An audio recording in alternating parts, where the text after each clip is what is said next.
Good afternoon, everybody, and good evening, good afternoon, good morning, wherever you're joining us from. Welcome to the Knowledge Lab on advancing gender-responsive climate action here at the ADB Gender Forum. My name is Amy Reggers, and I'm really pleased to be here today with colleagues from IISD, WEDO, and also a representative from the government of Nepal to discuss the importance and also the progress on gender-responsive climate action. So before we begin today, just a couple of housekeeping announcements. Please note that this session is being recorded, as is the chat today. And please also note that captions are available by clicking on the CC on the Zoom menu bar. If you have connection issues, you can simply re-enter by clicking on the link in the attendee hub to reconnect. And finally, we're very happy to welcome questions today in this session. Please use the Q&A function, which I'm sure you're familiar with on Zoom at the bottom of the Zoom screen, which will be happily directing to all of the different speakers today in turn as we hear them present.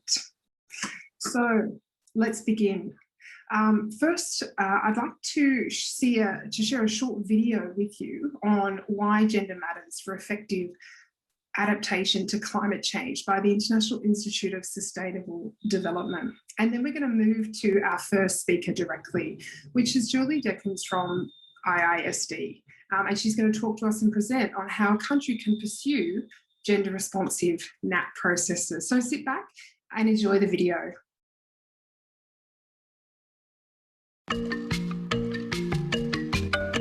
Why gender matters for effective adaptation to climate change. The impacts of climate change, including seasonal changes, sea level rise, and extreme weather events, are already affecting people's lives in both subtle and devastating ways. Adaptation to climate change is the process of building the resilience of communities, ecosystems, and economies to these impacts.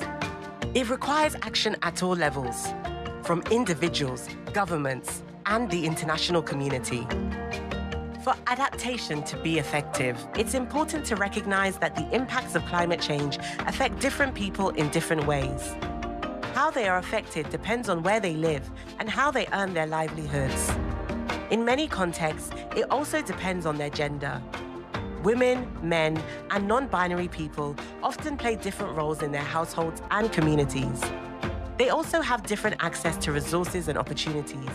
These differences influence their vulnerability to climate risks, as well as their capacity to prepare for and manage the impacts. Women and non-binary people are often at a disadvantage as they face barriers in realizing their rights due to norms, traditions, and policies that perpetuate gender inequality. Other forms of discrimination, for example, based on race, being indigenous, or having a disability, also play a role in making some people more vulnerable than others to the same climate impacts. This means we can't look at gender in isolation. A gender-responsive approach is intersectional, recognizing that people have multiple identities that shape their experiences. A gender-responsive approach focuses on three things: who matters, who decides, and who benefits. The answer to the question of who matters is, of course, everyone. Everyone matters when it comes to managing the impacts of climate change. This means that investments in adaptation must be designed to meet different needs, taking into account people's gender and their social status. When it comes to who decides, we must consider who is typically excluded from planning and decision-making. A gender-responsive approach brings diverse voices to the table, recognizing the value of their knowledge and their potential as agents of change. Without careful attention to gender and social dynamics, there is a risk that adaptation investments actually reinforce existing inequalities in wealth and power structures, rather than benefiting the most vulnerable people. Adaptation is effective when it is equitable, providing opportunities and benefits for all people. Governments, private sector actors, civil society organizations, and communities around the world are ramping up efforts to respond to the impacts of climate change. we have an opportunity to ensure that these efforts also generate progress towards gender equality. To make this happen, we need a gender-responsive approach to adaptation. This is the only way we can build families, communities, and societies that are resilient to the impacts of climate change.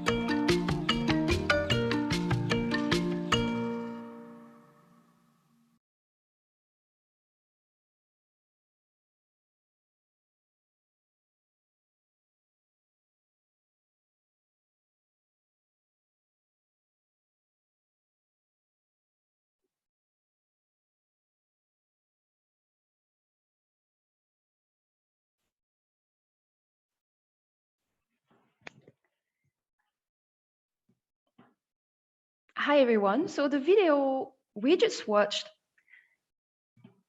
explain why gender matter for effective climate adaptation. My presentation is taking us to the next question, which is how a country can pursue gender responsive climate adaptation, particularly in the context of National Adaptation Plan or NAP processes. So for those of you who are less familiarized with the NAP process, NAPs are a key mechanism for advancing climate adaptation in the context or under the UNFCCC. So of course, countries have been working on advancing climate adaptation well before the NAP process was formally established under the UNFCCC in 2010. NAPs aims to support a different way of doing climate adaptation.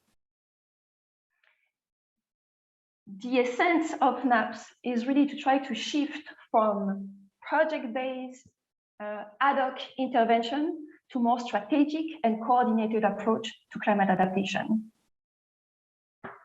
So at the center of NAPs is the idea to put in place the systems and the capacities that are needed to make adaptation business as usual, with the ultimate objective to achieve climate resilient development.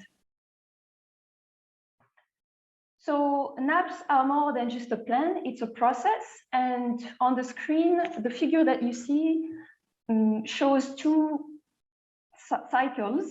The outer cycles represent the NAP process, which can be sort of as three broad steps. The first step being planning, then implementation, and then monitoring and evaluation. So under the planning phase, countries are assessing their vulnerabilities and their risk to climate change, and they are identifying solutions for managing these risks and vulnerabilities.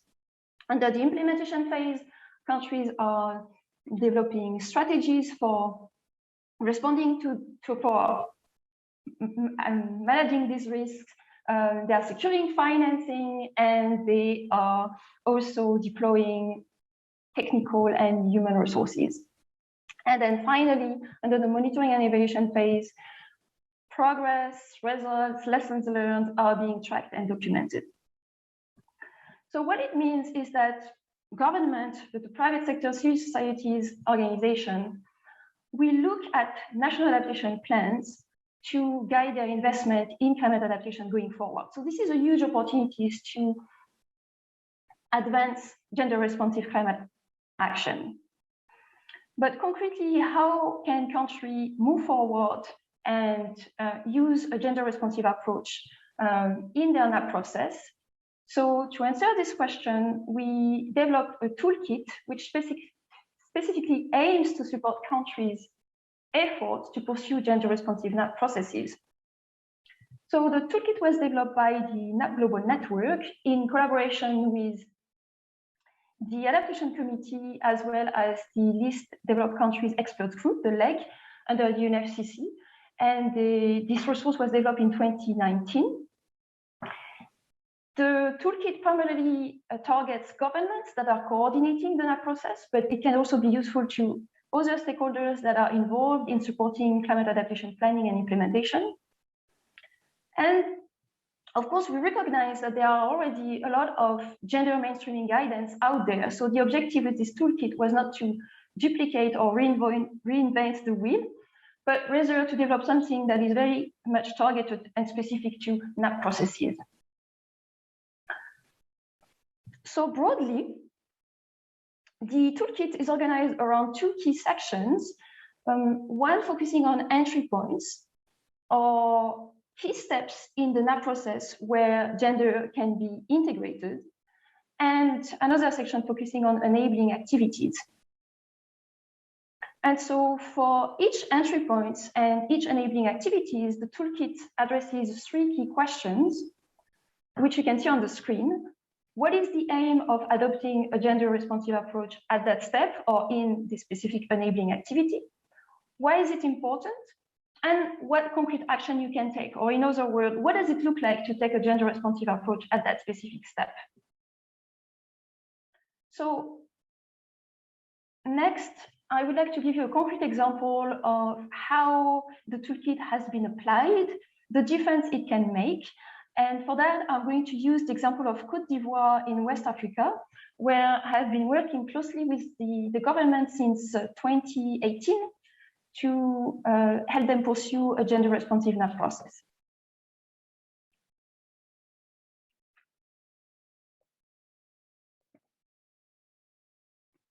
So last month, the Ministry of Women and the Ministry of Environment in Côte d'Ivoire signed for the first time a memorandum of understanding to accelerate or increase the collaboration between the two ministries on the linkages between gender and climate change. The memorandum of understanding was also,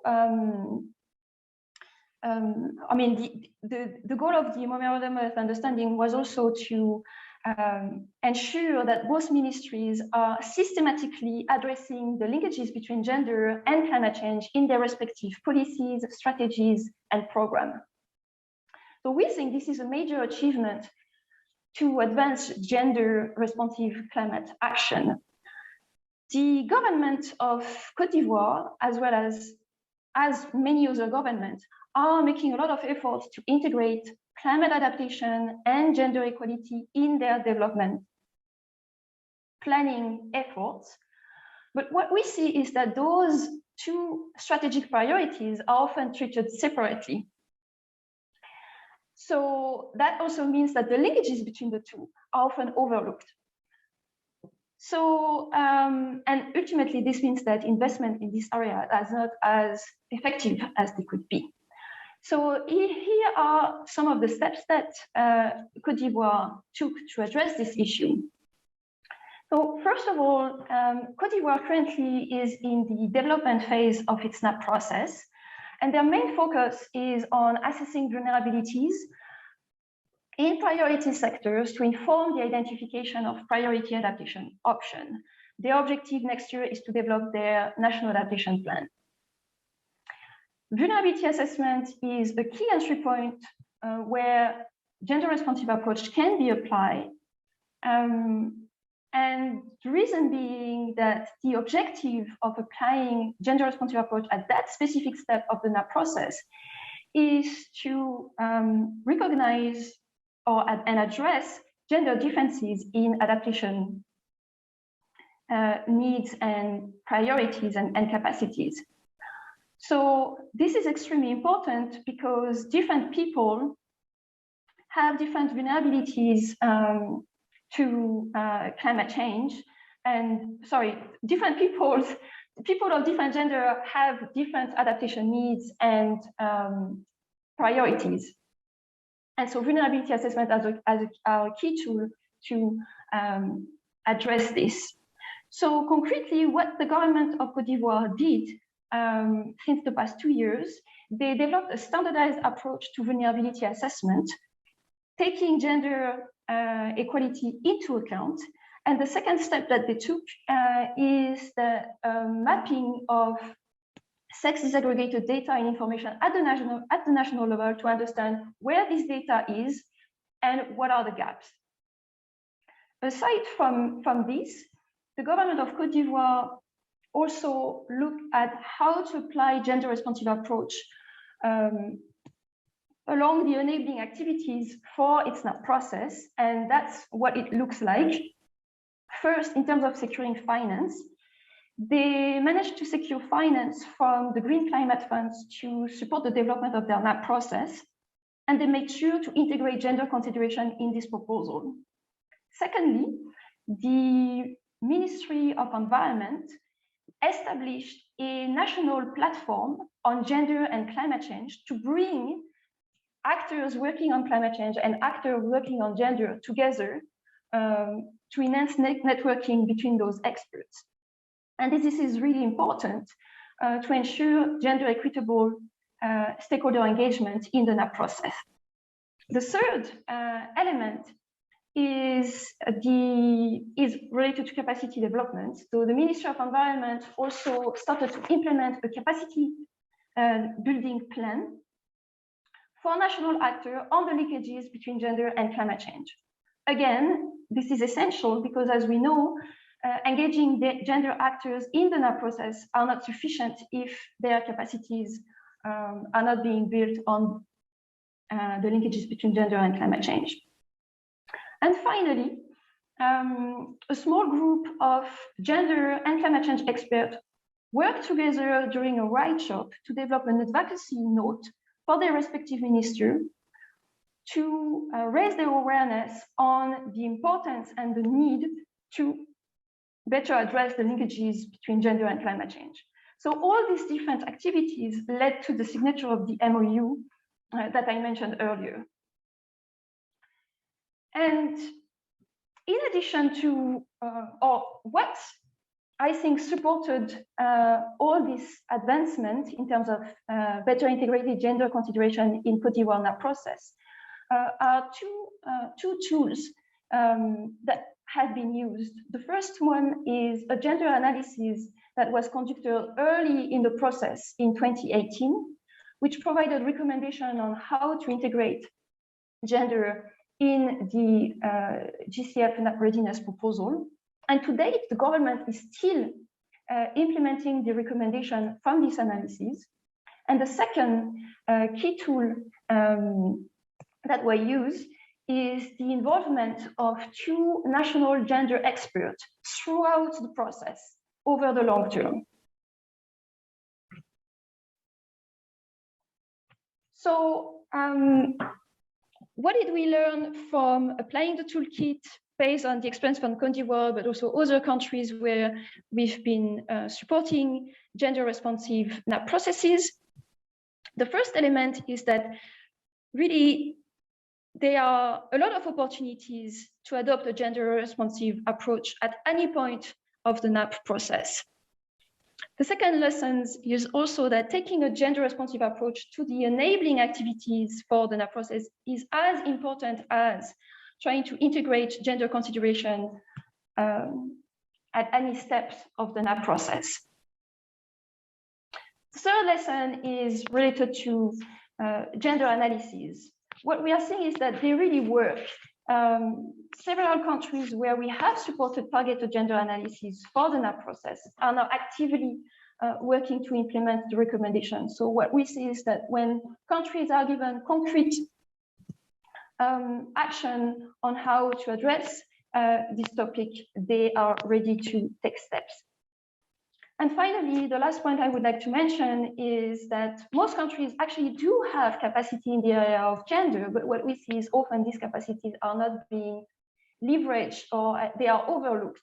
So it is really crucial to involve gender experts as early as possible in the process. And thank you so much for your attention. Thank you so much, Julie, for the presentation.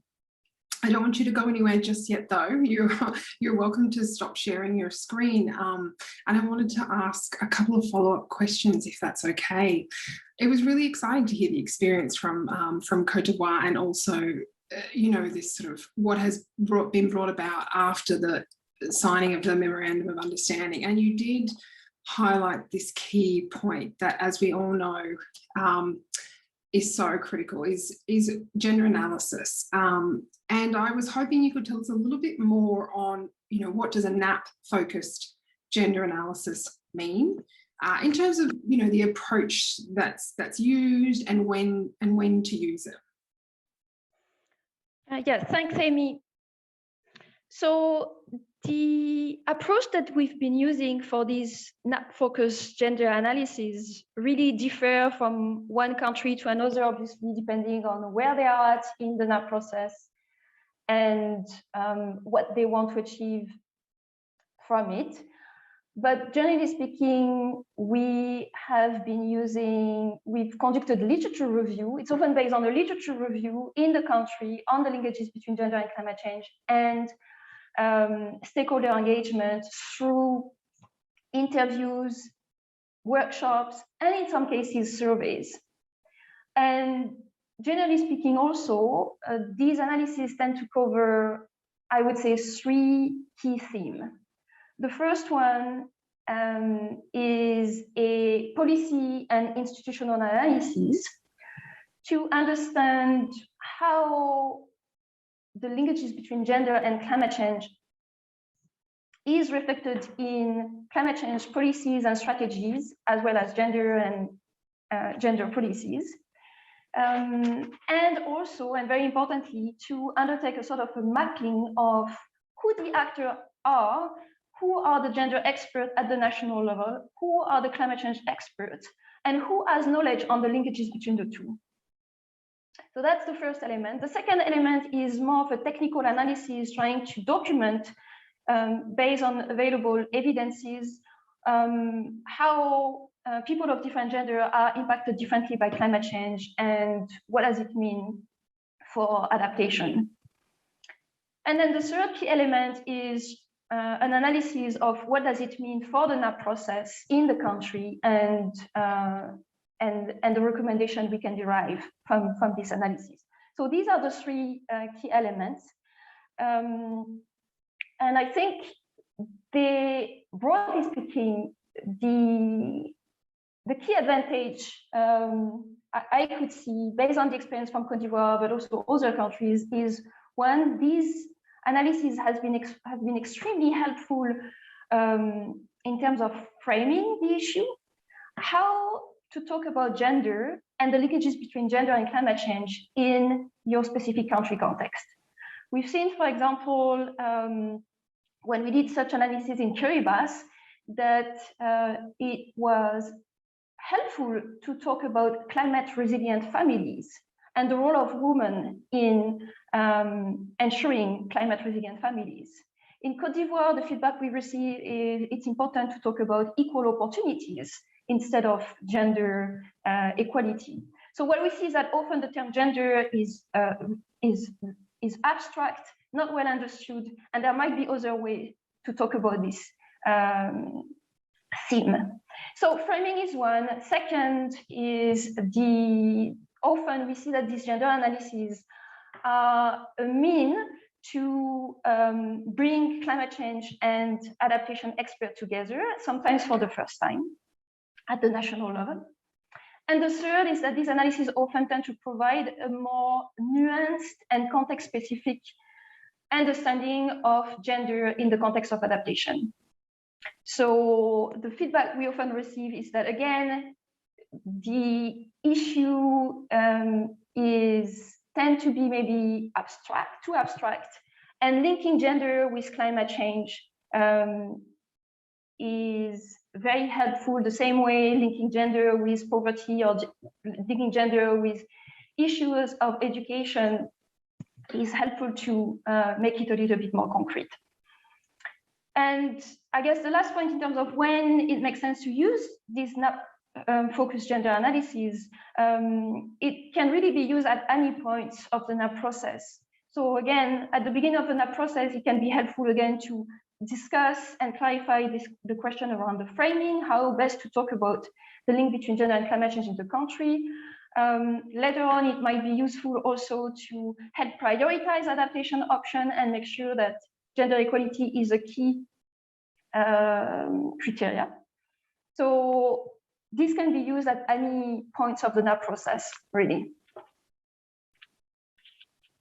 Thank you so much for elaborating on that. And, you know, and I guess pointing to some really critical issues that you know we still need to overcome in terms of these you know, this understanding and these connections of the interlinkages between gender equality and climate change. And we've got a question from the audience which I think it builds off a little bit of this, but also your presentation, that when you say that most countries have capacity in gender, can you give some examples? What do you mean when you say that?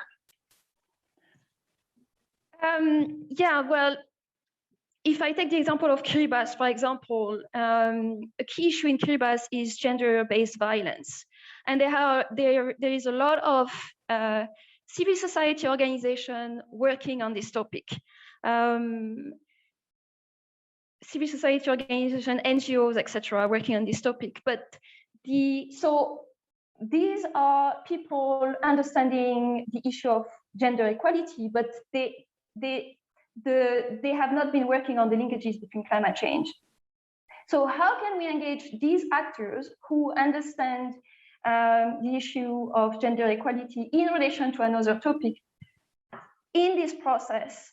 That's what we've done, for example, in Côte d'Ivoire, where we brought, or the government brought 2 gender experts with no adaptation or climate change expertise, but they were able to, first of all, learn progressively about the topic and support the government to ensure that there was this gender lens provided throughout. So that's what I mean when I say that there are expertise often in the countries, but these gender experts are not necessarily yet working on climate change, but yet they have valuable expertise to bring to ensure that gender considerations are being taken into account. Absolutely, absolutely. Let's slip in one more question, if that's all right, because I've got another one in the chat box for you. It says, the interesting presentation, but what created that political will in the government? And so this, I believe, is in the context to the example from Côte d'Ivoire. And, you know, yeah, what drove, I suppose, that political will to be able to bring the Ministry of Women together along with the Ministry of Environment? Well, that was a very long process. It didn't happen overnight. It really started in 2018 when the government undertook this gender analysis focused on the NAP process. And that gender analysis really provided some evidences on how gender impacts men and women differently in Côte d'Ivoire and what that means. And so then that sort of built the evidence, the business case, if you will. But then, as I mentioned, the different gender and climate change experts were brought together on a regular basis. And then there was this advocacy note that was developed. So they and throughout those steps, the minister were being briefed. So overall, it took 3 years. So the process was long, and there was all these different steps, meeting with the minister to inform them about what the team is doing on a regular basis. And really the advocacy note was about providing the evidences, showing the role of the Ministry of Women to address this issue and what are the impacts for their activities if they don't address this issue. Same for the Ministry of Environment. If they don't address these issues, all their investments are not going to be effective. This is key. So yeah, this whole process evidence bringing a team from the government, both of gender experts and adaptation experts together over a long term, training these people so that they are better equipped to talk about it. And the advocacy note that was presented to the cabinet of the minister. These are, I think, some of the key steps that started to, or at least allow this memorandum of understanding to get signed. And this is pretty exciting because we think that, yeah, government working in silos are not only probably the key barriers to effective climate adaptation, but it's probably also the main barrier to gender responsive climate actions. Yeah, absolutely. And like you said, it's a process and it doesn't happen overnight.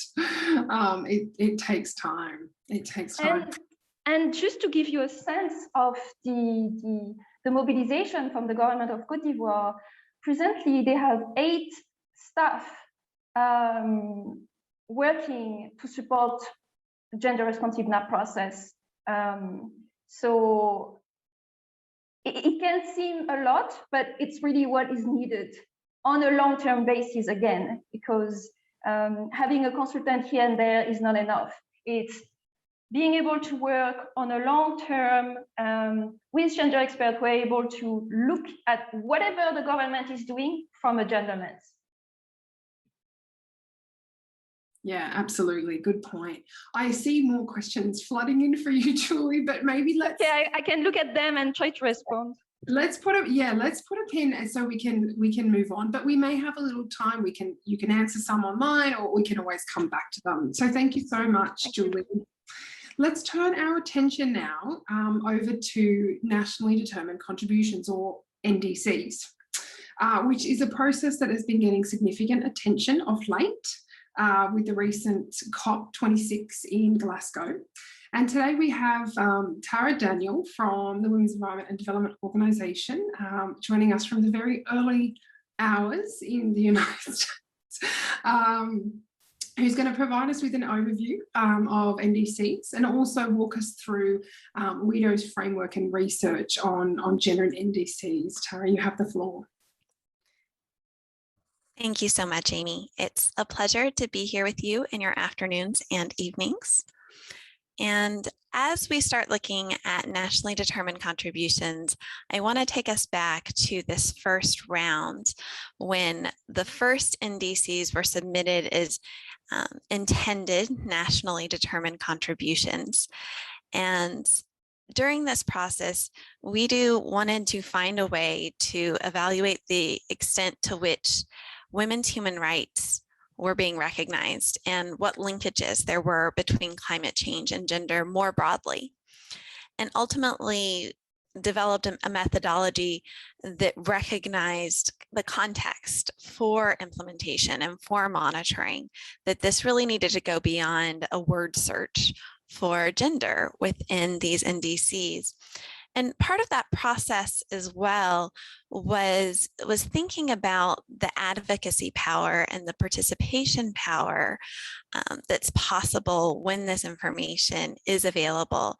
So making each country profile and short analysis ultimately accessible on the Gender Climate Tracker app, which was intended and designed to be handheld by negotiators and advocates walking the halls of the climate negotiations, as well as the website, and each one being available in English, French, and Spanish. So what did this methodology look at? It started ultimately with looking at whether or not the NDC had specified the process through which it was developed. Was it a participatory process, particularly with mention of civil society stakeholders? Secondly, we looked at whether or not there was a specification of how ultimately this was going to be implemented. What were the policy frameworks, the legal frameworks, the committees that were being set up? What was the monitoring mechanism? And also including any mention of gender responsive budgeting when it was present in this understanding of how this NDC would be brought to fruition. Then there was that question, that fundamental question of, is there any reference to gender or women? And what's the context of that? Is it in reference to mitigation actions or adaptation actions? And furthermore, how are women being positioned? And I know that there was a question about intersectionality earlier, and I want to say that the way that this is framed is in no way reinforcing any sort of gender binary, but rather recognizing that when sexes or genders are identified within these documents, they're most commonly done so by calling out women and girls. And so the question was, are women being positioned as a group that's vulnerable to the impacts of climate change? Are they being positioned as beneficiaries, recognized as agents of change, or as stakeholders? Or is there a broader reference as well, where gender is really considered cross-cutting, where there's an explicit mention of gender mainstreaming, or you can see that one or more sectors is really being considered in the way that gender is being brought up within the NDC. We're calling that gender sensitivity. But then another key component of this was also recognizing what was the nature of the commitments to climate action being made within each of these roadmaps. Were these conditional or unconditional commitments, that conditional ones relying on the finance that has been pledged and should be provided by developed countries to developing countries? And lastly, are there other references to human rights, recognizing that women's human rights are at the heart of this? And as we look at how this methodology has been applied, and I think about the presentation that follows mine, I want to recognize that the Gender Climate Tracker is not the only place where this is being used. This has been adapted by CARE, who's also been doing a spotlight analysis around what they're seeing in this round of NDCs. But first, what did we see in the first NDCs? We saw that only 64 of them included a reference to women or gender, and these were entirely non-Annex I countries, which is really concerning on multiple levels, because the vast majority of NDCs from non-Annex countries have conditional actions within them. So it highlighted the vulnerability of these commitments to gender equality and to women's human rights, as well as the fact that women were most commonly, or gender was most commonly seen as an issue of adaptation, because the Annex I countries were so focused on mitigation within their NDCs. We also saw this narrative framing that is quite outdated. The idea that women are a vulnerable group, not just recognizing overlapping and intersecting oppressions and marginalization, but the fact that this was the most common way that that women and girls were being spoken of, rather than recognizing their role as agents of change, was concerning. And only about half of the first NDCs suggested that the process for developing the NDC was participatory. So if this is the baseline, what are we seeing now? So right now, this snapshot, we started looking last December when there were just 18 new and updated NDCs. We've been looking throughout this year. This snapshot right now is really just considering about 80 NDCs, considering the entire EU submission for those 27 parties as one submission, so representing 107 parties. And at a glance, we're seeing many more references to women and gender. We're seeing that Annex I countries have gotten the message. We're seeing a real jump overall in this category of gender sensitivity, but this category is doing a lot of work. But we're still seeing about 40% with that reference to women as a vulnerable group, but that's happening in concert with these other references as well, much more frequently. And only a handful of these NDCs were limiting their references to adaptation. These were broader references or included explicit references to mitigation as well. And so in comparing this specific lot of 80 NDCs to those 80 parties, or those 107 parties earlier NDCs in the first round, we saw a huge jump in these particular parties taking up this reference to women or gender. And there was just a slight increase in participatory development, but I think that we do want to consider the context of there being a pandemic.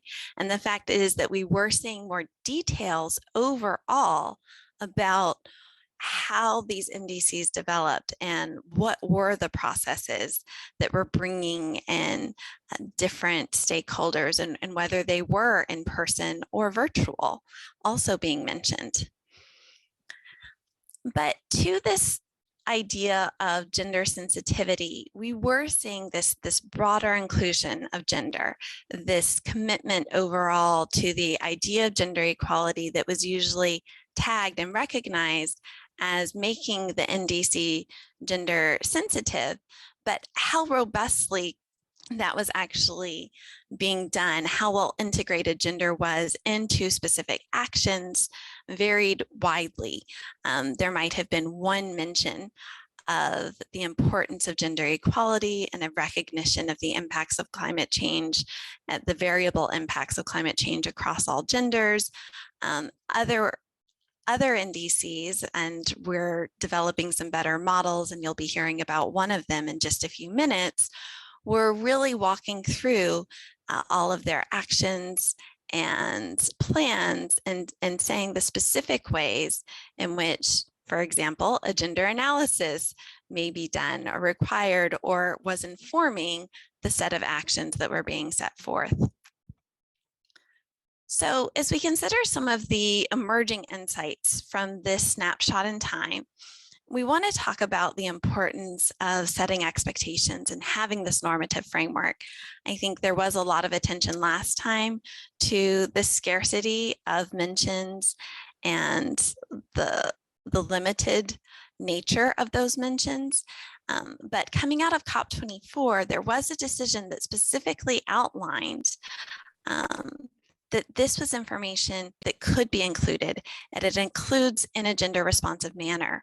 We saw several NDCs that were using this outlined information as an annex, and this sometimes was the only place when they were being prompted to outline and share that information about what is the relationship of gender within this NDC. As I mentioned before, we are seeing more attention to outlining the process and just seeing those details of how each NDC came to be, especially I think considering the longer planning time compared to the intended nationally determined contributions. We're also noting that there's more details about implementation and monitoring from about half of these NDCs, again, just using that subset of 80 to 90% of these particular ones. But the focus is more on implementation.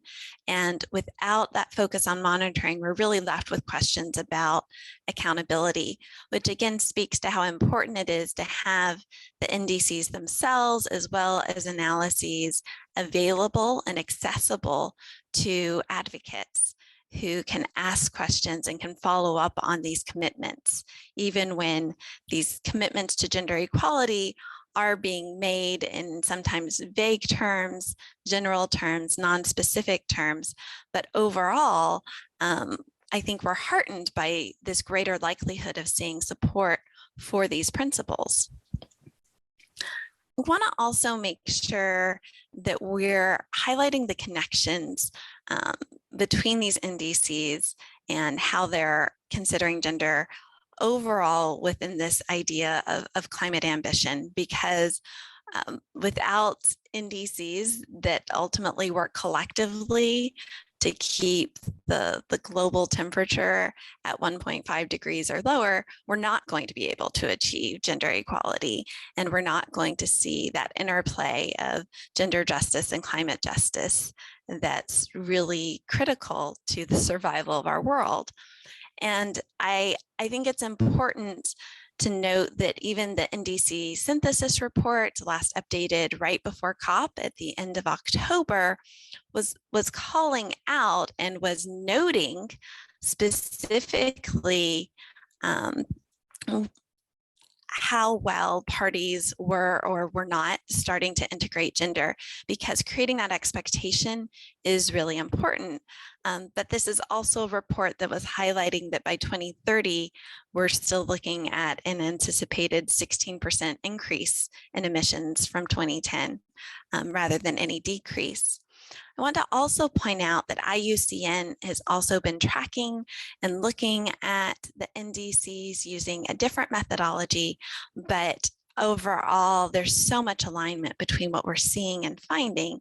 And they have highlighted in a recent analysis, including NDCs through September as well, that the 20 parties that did not include gender mentions are those with the greatest responsibility for greenhouse gas emissions.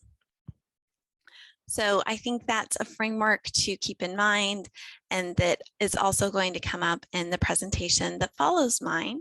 But with that, I'm really excited to engage with your questions.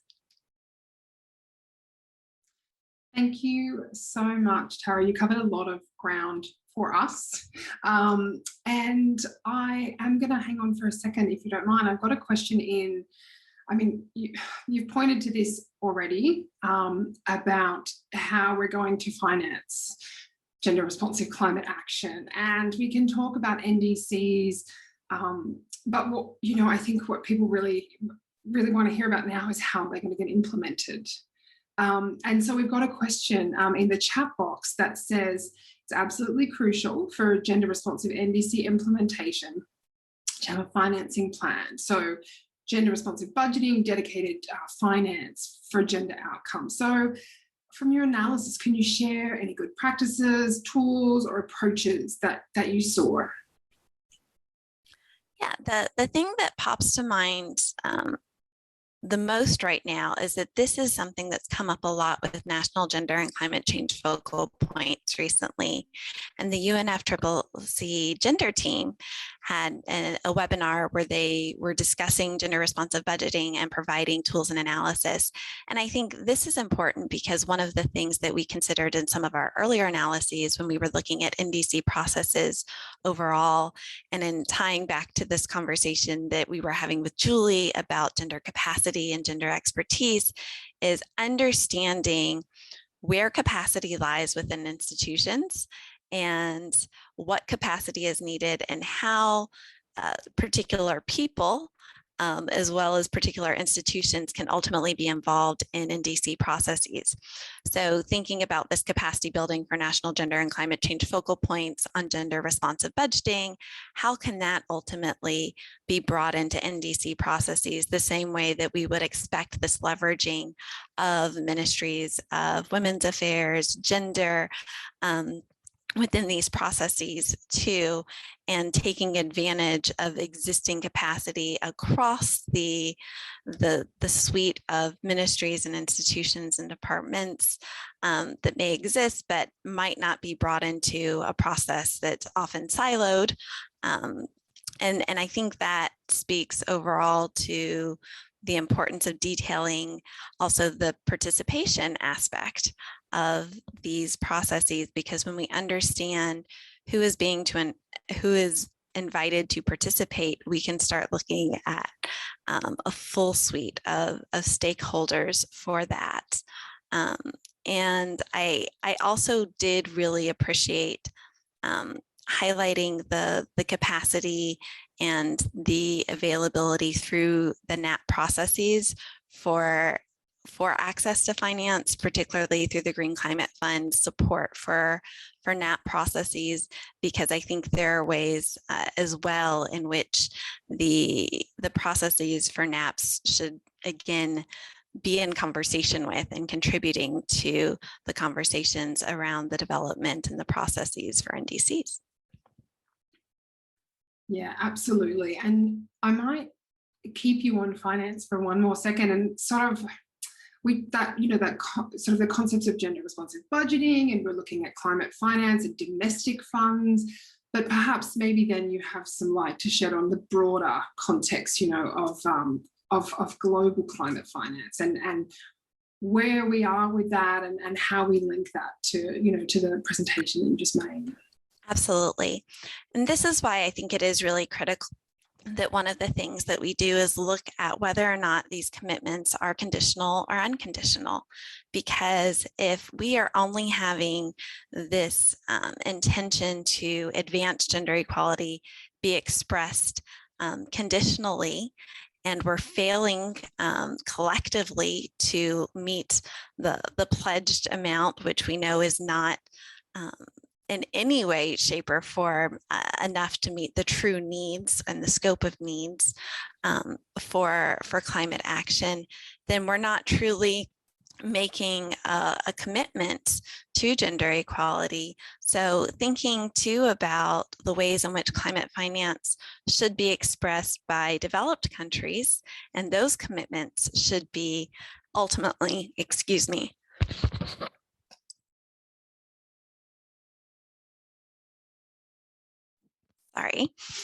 how those commitments should ultimately be expressed in their NDCs as well.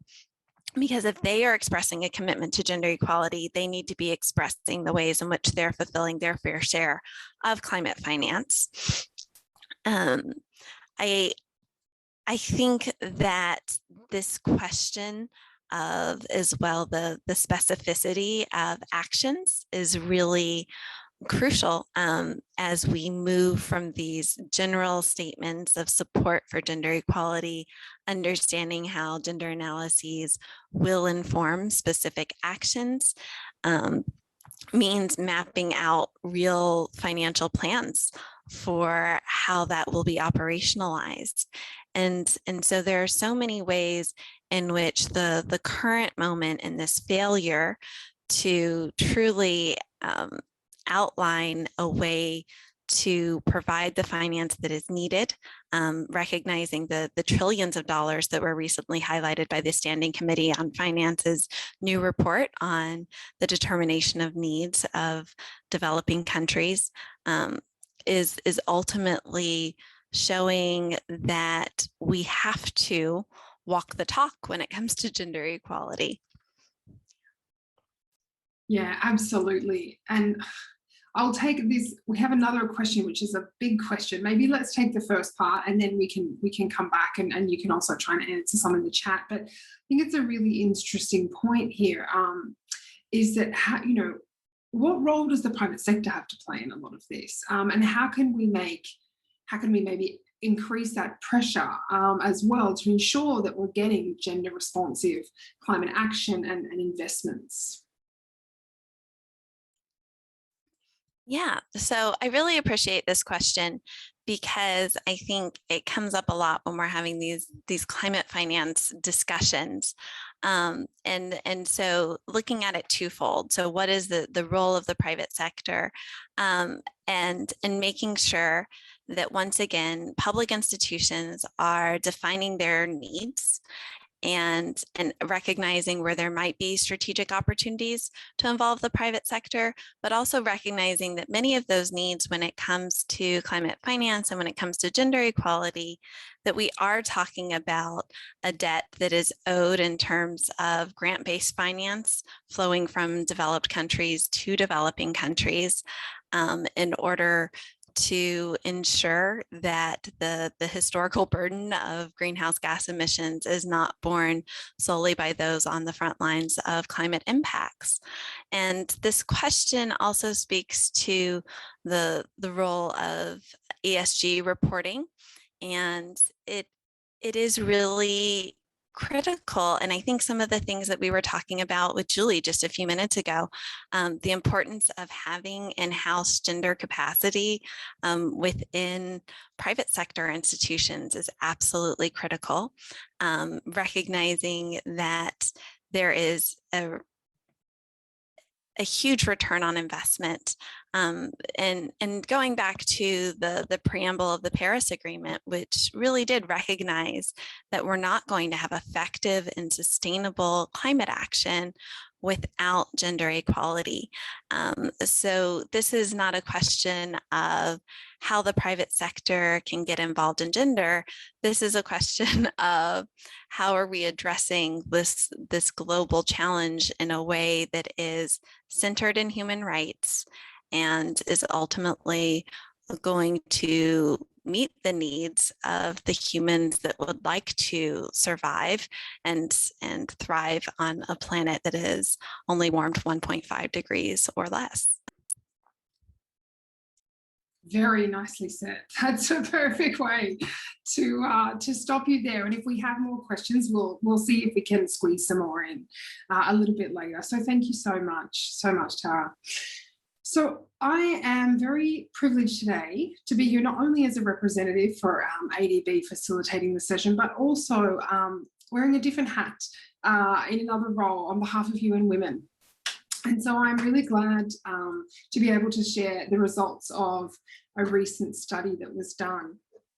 And as we, as we were talking and Tara shared her experiences, the methodology, and also, the processes and challenges of WEDO's work, I think it leads nicely into what I can present here today. So this particular piece of collaborative research looks at Asia Pacific's progress towards gender responsive NDCs, and most certainly a lot of our inspiration has come from WEDO and their methodology and their tracking, which has really been exceptional in the last few years. And so this particular project was a collaboration with UNESCAP, UNEP, and UN Women, and we conducted an assessment of climate ambition and the enabling factors to support the implementation of the NDCs in 49 Asia Pacific countries. And so as part of this collaboration, UN Women were invited to join and try and understand how gender and climate change links are being recognised in NDCs in the Asia Pacific. So I'm going to be nice and brief today and tell you what we did. So we gathered lots and lots of evidence from 49 different countries. So we analysed NDCs. We also looked at NAPs. We looked at national communications, which is submitted to the UNFCCC. And then we looked at national level climate change laws, policies, strategies and plans. And then we also looked on the flip side. We looked at gender equality frameworks. So we looked at CEDAW periodic reporting. We looked at Beijing National Review reportings. We looked at national gender equality laws, policies, strategies, and plans. And all of this data was analysed and coded and scored, and we ended up with a 5-point scale. And these were what represented the enabling factors. So the enabling factors that were used as the axis of analysis were developed as part of a preliminary study that was done by ESCAP and UNEP, and they were adapted for the purpose of this gender analysis to really assess the gender dimension. So the 4 enabling factors that we looked at were gender and climate change mainstreaming, gender in climate change coordination processes or institutional frameworks. We looked at gender and climate finance, very hot topic. And we looked at gender in reporting or MRV processes, which is, as we know, so crucial to understanding how change is actually happening and making sure that commitments that are made are being translated into actual action. So I'm going to just give a very brief snapshot of what we found, and I can also provide you with the link for the full report, is 1.5 degrees within reach for the Asia Pacific, in the chat box later, so you can look through it a little bit further. So what did we find? Under our first metric, we found that 10 out of 49 countries actually scored the highest possible score in gender mainstreaming and climate change. Under the second metric, which was on gender inclusive processes, we found that 23% of countries have what we classified as gender inclusive processes, where climate change coordination mechanisms include the role of the women's machinery or women's ministry, and really importantly, that climate change has also been integrated in national gender equality frameworks. So we've got this sort of 2 tracks, and they're mainstreamed in both. Under gender and climate finance, we found only 2 in 49 countries link gender and climate finance within climate policies, such as maybe the climate financial fiscal frameworks, or specific reference to gender responsive budgeting. And finally, we found that, unfortunately, at the moment, on the last indicator on reporting, only 63%, we found that 63% of countries in the Asia Pacific do not recognise yet the need for sex, age, diversity, disaggregated data or indicators in their monitoring and reporting. So I think really building off, what Tara and others who are also really trying to understand how gender is progressing in the NDCs, we still have a long way to go. We have seen some really important action in this region, in the Asia Pacific region, which is something that we really need to grab that momentum and keep running with it. And so this analysis, it provides a bit of a baseline, I guess you could say, in terms of the integration of gender in the Asia Pacific NDCs, and an assessment framework for understanding how gender and inclusion are included in climate policy, in general, and how climate change is being recognised and action taken in gender equality frameworks and commitments. And this approach can be really used as a measurement tool. So as part of the NDC cycle update, it can be used, to measure how that level of integration has changed. And importantly, this gender analysis that was part of this much bigger report, it's really pleasing and exciting to say that the results of the gender analysis were quantitatively given equal weighting to other scores, whether that be greenhouse gas emission reduction or decarbonisation commitments, etc. So I think there's really, it's really quite important in that regard. And this particular initiative as well is part of the Empower project, UN Women and UN Environment Programme's regional project on gender and climate change. And it's really working to build that evidence base. That evidence base that's needed really here in the Asia Pacific to support, advocacy on gender responsive climate actions, and really take the findings of this and target and catalyse action on improving the integration of gender, and really the action and the implementation, which we hope to see will come in the next few years with NDC implementation in the region. So let me just stop there, and perhaps what we might do is we've got one more speaker today, so perhaps we'll move on to the final presentation, and then we can take any other additional questions perhaps towards the end. So I am very happy to introduce our final presenter today, who unfortunately, due to bandwidth and internet issues, isn't able to be with us right now, but has sent a presentation in. Her name is Radha Wagner, the National Gender and Climate Change Focal Point from the government of Nepal. And she's going to share a case study with us from Nepal. Please enjoy, and then following that, we can take some final questions and get some final comments from all of our presenters today. Thanks so much. Enjoy her presentation. Good morning, good afternoon, and good evening, everybody. Today, I am going to present about Nepal's second NDC process from GSC perspective. This presentation gives a slight glimpse of Nepal's NDC development process, how we were being able to incorporate gender and social inclusion in our NDC, second NDC. First of all, I would like to give a small glimpse of our second nationally determined contribution, which was submitted in UNFCCC back in 8th December 2020. It has both quantified and policy targets for mitigation as well as adaptation. we have provided some of the adaptation priorities as well. And the time frame is 2021 to 2025 and 2021 to 2030. And the sectoral consideration includes FOLU, energy, IPPU, WAS, which is also described by IPCC guideline. And by 2030, we have planned to reduce 28% of GHG emission from the transport sector and 23% of GHG from cooking sector.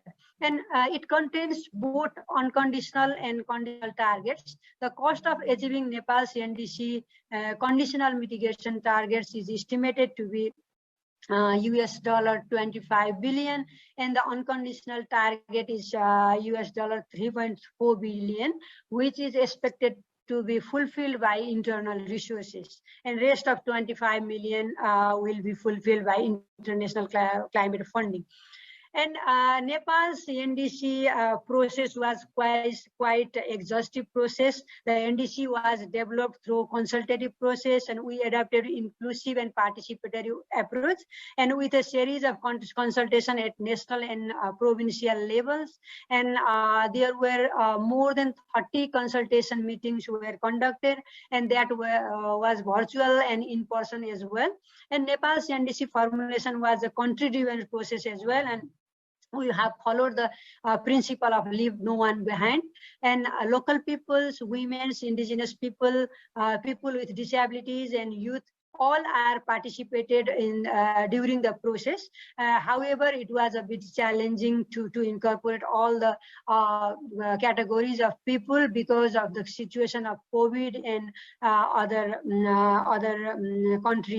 in-country problems. And a team of experts reviewed overarching and sectoral policies, strategies, and programs, and coordinated the process of gathering data and performing analysis.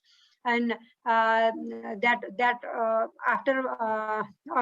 making a small draft that was available in the website for the comments, and after getting some comments from different stakeholders, that was thoroughly incorporated all the valid comments and suggestions before finalizing.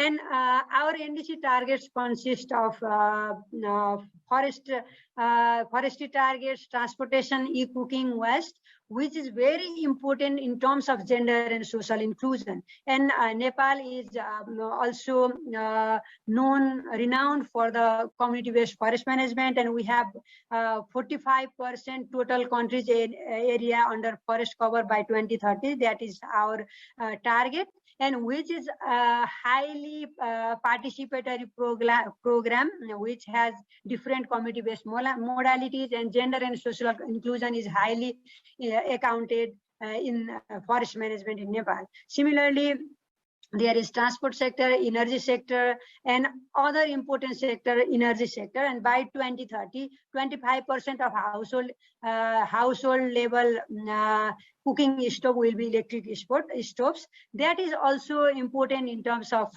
gender perspective, or more from women's perspective, because in Nepal, women are more responsible for household level cooking, and that has some co-benefits too, because when women, they use fuel wood, firewood in houses, there is a problem of respiratory disease, and even the kids, they have some respiratory problem. And after establishment of electric stoves, that will be reduced significantly. And similarly, we have other cooking stoves target and household biogas plant target. That is all related to gender and social inclusion perspective. And we have targeted that we will reach net zero emission by 2050, but now our long-term strategy also more ambitious than the current NDC, and we have planned to achieve net zero by 2045. And similarly, we have other policy targets too, that is related to soil organic matter, cattle sheds, and organic fertilizer production, climate smart villages. All those have a huge concern of gender perspective. And in policy related targets, we have incorporated 3 major policy targets in terms of gender and social inclusion. That is, by 2030, we will develop an action plan for integrating gender and social inclusion in achieving NDC targets. And similarly, we are having plan to promote the leadership, participation, and negotiation capacity of women, indigenous people, and youth in climate change forums. And similarly, ensure gender disaggregated data when reporting on progress and achievements. These are the 3 major key pillars under the gender and social inclusion. And similarly, we have one policy in the country, that is gender and climate change policy, that has identified different gender perspective in different sectors, and we have also a concrete action plan to incorporate gender perspective in different thematic areas. However, we have some challenges we faced during the NDC formulation process. Due to COVID, there was low chances of gender-wise representation in virtual setting because of women's access to internet and other electronic media.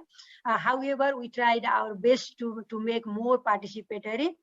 And there was a common narrative, or still there is a common narrative, that it is a technical matter and why women should participate in this NDC formulation process. That was a bit difficult to convince the wider stakeholders, even the personnel from the government side. And while finalized, there was a huge debate regarding action plan preparation. I already mentioned that there were 3 major points, key pillars in JC, and that was highly debated to incorporate in our NDC. But finally, we tried to incorporate those points, and we were become successful to put that point, and which ultimately made our NDC world renowned. How I can explain here. And the CARE International, I think, has evaluated some of the recent nationally determined contribution.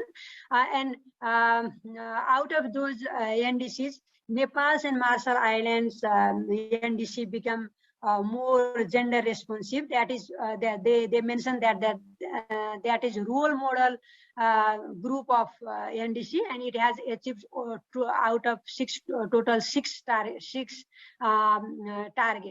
And now Nepal's NDC is known as one of the most JC responsive NDC. And similarly, there was also one evaluation by Climate Tracker in terms of 1.5 degree Paris Agreement compatibility, and our NDC become one of the almost sufficient category. I would like to share this happiness of being one of the successful NDC in terms of JC perspective and in terms of ambition as well. And today I am not able to address your questions since I am recording this presentation, and I am happy to respond to your question. If you have further queries, you can email me. And thank you for providing this opportunity to FAO and colleague from UNFCCC gender team. Thank you so very much.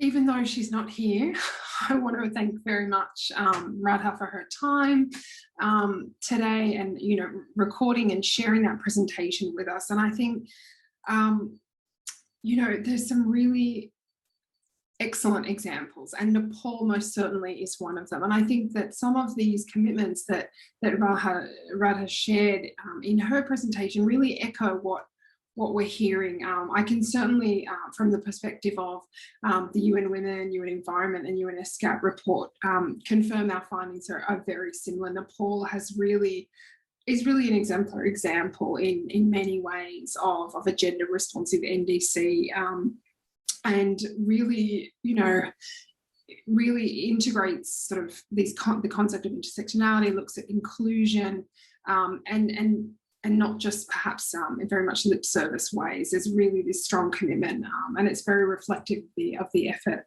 that's been made there. So we thank her very much for her time. Now we have a couple minutes left. I'd like to ask Julie and Tara to turn on their cameras and join me here. And what we might do is just take a few final comments, either answering some of the remaining questions that we have, or making a few final comments before we finish up for today. So Julie, I might start with you. Thanks, Amy. Yeah, so I think I have one outstanding question, which is how to encourage intersectionality and participants from marginalized groups in NAPs, which is a great question. I think generally this topic is still not very well addressed so far based on the evidence that we have. And I think this is a really important topic, in part because gender is not always the most important factors when it comes to understand climate change impact and vulnerabilities. So I think one entry point again to looking into this is to bring expert civil society organizations specifically working on gender as it intersects with other factors of inequalities in the mechanism for stakeholder engagement in the NAP process. Covering the issue in NAP-focused gender analysis would also, I think, be helpful. Recently, we conducted such an analysis. No, not such an analysis, but we conducted a gender analysis in Chad, and the gender analysis was supposed to inform the NAP process, but we took a slightly different approach, focusing on trying to understand knowledge, behavior, and attitudes as it relates to the link between gender and climate change. And I'm raising this because what came from the survey is that a fair number of stakeholders at the national level indicated that they thought that there was other forms of inequalities that were more important to address than gender inequalities. So our work did not manage to sort of delve into that, but we thought that that was very interesting. And then again, just to go back to using vulnerabilities assessment as a key entry point to go deeper in understanding risks and vulnerabilities, and again, aspects of intersectionality, I think is a key entry point to start delving into the topic. And of course, recognizing that the NAP process is iterative, so that there is an opportunity really for government and other stakeholders to learn and improve as we move forward. Excellent, thank you so much. Tara, did you want to take a stab at some of those remaining questions or any final thoughts that you have? Yes, I couldn't agree more with Julie about the imperative of ensuring that we have an intersectional group of folks at every table. So we need women and gender groups, we need Indigenous peoples, we need youth, we need these processes to be truly participatory and inclusive. And that goes for NAPs, that goes for NDCs, and that doesn't mean a one-time consultation meeting. That means long-term engagement. And this is important for actually pushing this envelope on climate ambition that we know is crucial here. It's important for ensuring that this amazing expertise that is held by those folks that have been doing the work on the ground and promoting and implementing integrated, holistic solutions and creating transformation at a small community-based scale are given the opportunity to apply that expertise to a larger scale, as well as noting, when we go back to this question of climate finance, one of the big challenges that was recognized coming out of this UNFCCC Standing Committee on Finance report on trying to grapple with the needs of developing countries was that there was not enough information and data on local needs. So how can these processes, by ensuring that there is true voice and representation, better highlight these needs so that that could never be used as an excuse for the lack of finance flowing where it needs to go, I think is a really important question. I see also that Darlene has put in the chat this question about the biggest challenge that we face in terms of climate change action. And I would say it is understanding the interlinkages of recovering from a pandemic while fighting climate change, while addressing a biodiversity crisis, while advancing gender equality. Because if we are living in a world where we're trying to prioritize one over the other, rather than recognizing that these are emerging from the same set of root causes and the same set of siloed thinking and failed solutions, then we are once again dooming ourselves to failure. So I think I can leave it at that for the moment. Thank you so much. I think it was very eloquently put. And I think that's such a, I mean, it's a great question, but it was also a great answer, I think, Tara, because it's something that we looked at a little bit as well in this report with UNEP and ESCAP, that particularly in the context of Asia Pacific, you know, nations perhaps don't have different sets of funds for COVID recovery as they do for climate change action and sustainable development. So how are we linking these, you know, these recovery packages? How are we pushing this green recovery and really trying to sort of capitalize on this moment of perhaps not maybe where we all wish we were, but where we find ourselves, and really try and take it with both hands and run with it with that really human rights based and central, you know, inclusion in approach. I think we're getting close to the end of our, I just wanted to ask Julie if she had one more, any other thoughts on what Tara had said, or any other final comments there before we say goodbye. No, I think this idea of you know, the importance of more coordinated action is at the center. And as I said earlier, I think this is the main barrier to advancing climate adaptation and a gender responsive climate action. So how, and I think both the NDCs and the NAP process are trying to advance a more coordinated action. So I cannot agree more.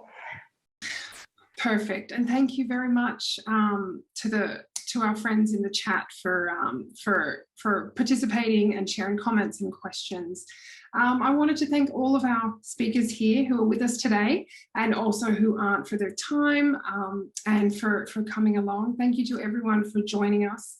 Have a very good evening, and we really hope you enjoy the rest of the ADB Gender Forum and the final day tomorrow. Good night.